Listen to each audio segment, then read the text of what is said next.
Welcome, entrepreneurs. I'm Ann Kay on my lifelong quest, Escaping Ordinary. Join me as I interview wildly successful and rising entrepreneurs that value travel as an essential influence in their outlook and mindset, and how it helps them live happy, fulfilling lives, build successful businesses, and craft their own extraordinary lives. I'm Ann Kay, and this is Escaping Ordinary.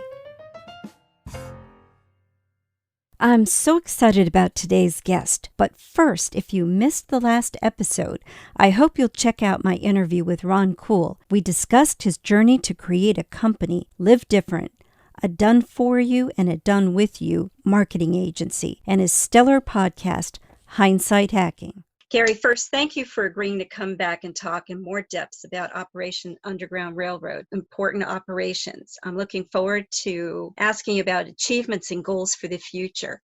I must admit I was blindly ignorant about the magnitude of this despicable problem, especially here in the United States. Yeah, trafficking is the fastest growing criminal enterprise in the history of the world. A lot of people ask us, why is it so prevalent? Why does this exist? We really put it this way. It's a very challenging thing to even say, but it is the reality. And I just feel compelled to say it, that you can sell a bag of cocaine once and you can sell a child 5 to 10 times a day for years. And it's money. It's money that is driving this cause. There's over 40 million people in slavery around the world. 10 million of those are children, and they're sold for organ harvesting, they're sold for sex, and they're sold for labor. And O.U.R exists to eradicate sex slavery of children around the world. That's our mission. And as long as there are children that are being exposed to this heinous crime, we will continue fighting. That's amazing. I will say one thing. When you go and you open up your website, there's this black screen that hits you and just plain stark white words that really impact the fact of what your mission is. And it shows just in its severity how much you all take it into heart. It says, we exist to rescue children from sex trafficking. Simple, stated, and it's your mission. And it's amazing how just looking at that black screen before you go on to everything else, it really does make a big effect. I do want to say one thing. I think this is actually very uplifting. I think it is something that we should be heralding, because you are making huge changes for these children that you're rescuing. You're bringing bright light into this darkness. I think it'd be awesome to tell a few stories about some of these children that you've rescued, or even the operations that took it to get there. Yeah, thank you. And, to date, we rescued over 3,400 survivors. Wow. And we've assisted in arresting over 1,900 traffickers and predators that prey on these children. I'd really like to share a quick story of really one of our first missions. I alluded to this in another conversation that we had, but it was one of the foundational missions of our organization. It took place in early 2014, and it was in Haiti. And we received a tip about a boy that had been kidnapped there. And we received a tip about where he was. So Tim and some other individuals who were former SEALs, former law enforcement, former special ops, they put a sting operation together where they were going to entice these traffickers by coming in and pretending like they want to buy these kids for one of the reasons I mentioned, or organ harvesting, sex trafficking, what have you. And you would only go to this orphanage if you knew that that's what it existed for, was to purchase kids. So they received this tip, they put this operation together, and Tim and one other individual actually enter the compound. And Tim's purpose in that mission was to actually go find a couple of kids that they were going to purchase that day.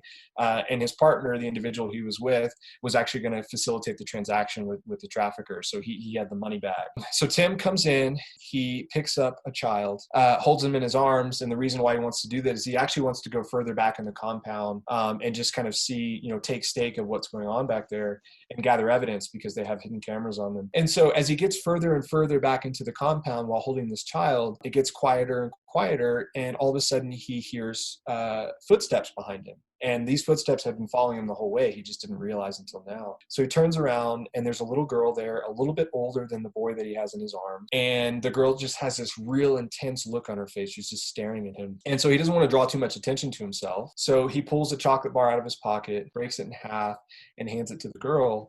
Like any kid, he has kids, so he knows that, they're going to run off or what have you.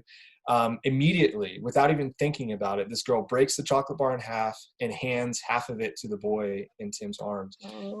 And Tim, immediately it dawns on him that they're brother and sister, and these kids are starving. So for her to share, what little she has was astounding to him. This girl had seen so many people like Tim come into that compound, pick kids up, and then leave with them, never to be seen again. So she felt fearful that was going to happen to her brother. And Tim, in that moment, did something that he had never done as an undercover operative since. He's never done it since, and he'd never done it up until that point. He actually bent down and he told them, I'm here to rescue you today. You're going to be safe. The transaction takes place. They rescue all the kids in that compound. They arrest the traffickers. Okay.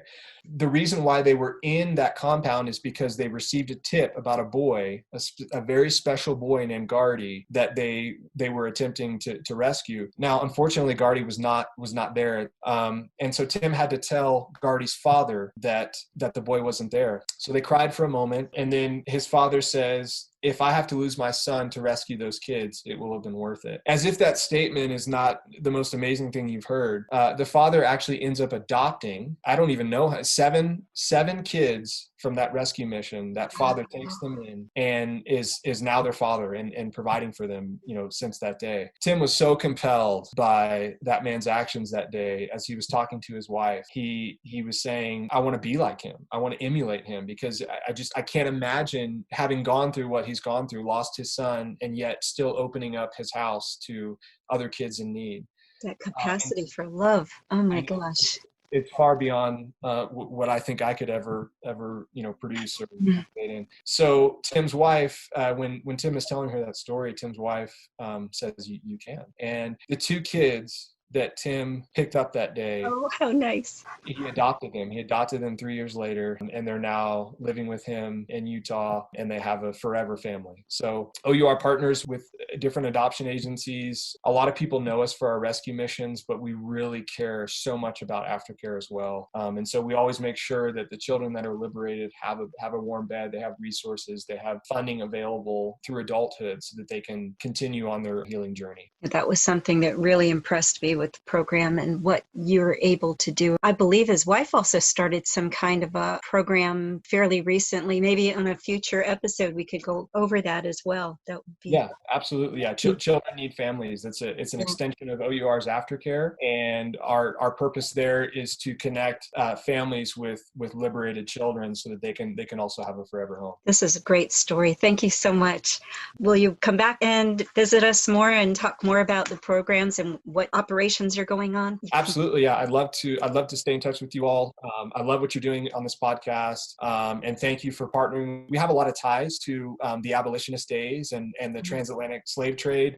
That's where the name Operation Underground Railroad comes from. And we really see a lot of parallels between that time in history and now, because, slavery exists and it exists in your community. And just like the North in those days, I think people were aware that slavery existed, but they weren't close to it. They didn't know. It wasn't something that always on the periphery and it just intently looking at. And then there were a couple of things that happened. One of them being an amazing book called Uncle Tom's Cabin. That really brought the visceral reality of slavery to every household in the North. And it really started a fire. It lit a fire for people to actually become abolitionists and start owning the issue.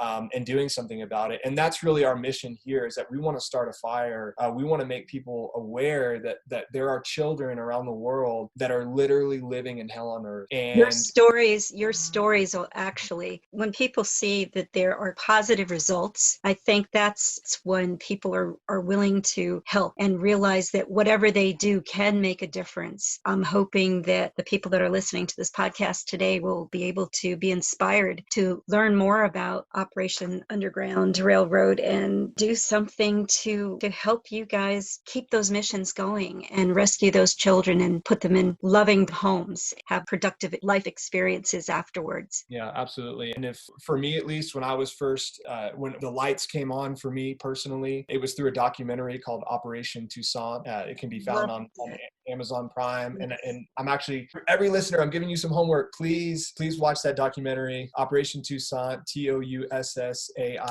You can find it on Amazon Prime. It really describes in further detail the story that I shared today, and you can learn more about our organization. Please come to our website, OURrescue.org. Reach out to us. There's contact information there. We'd love to hear your ideas. We'd love to partner with you. And thank you so much for letting us share our story today. Thank you, Garry, so much for being here and sharing with us so that we can be inspired. Thanks so much for listening to this show. It's been great to have you here. And if you liked what you heard, please hit the subscribe button now, like, share, and leave a rave review below. It would be most appreciated. And don't forget to join us next week. I can't wait to introduce you to my next guest. While you're at it, head over to Facebook and join the Escaping Ordinary group. You'll find the link in the episode notes. Once you're there, you'll be able to interact with me and like-minded entrepreneurs also looking to escape ordinary. Oh, and when you join the group, you'll get a special gift designed especially for those escaping their ordinary. In the meantime, be looking for those precious gems of inspiration all around you when you're traveling the world or just going around the corner, and start filling your treasure chest of insights.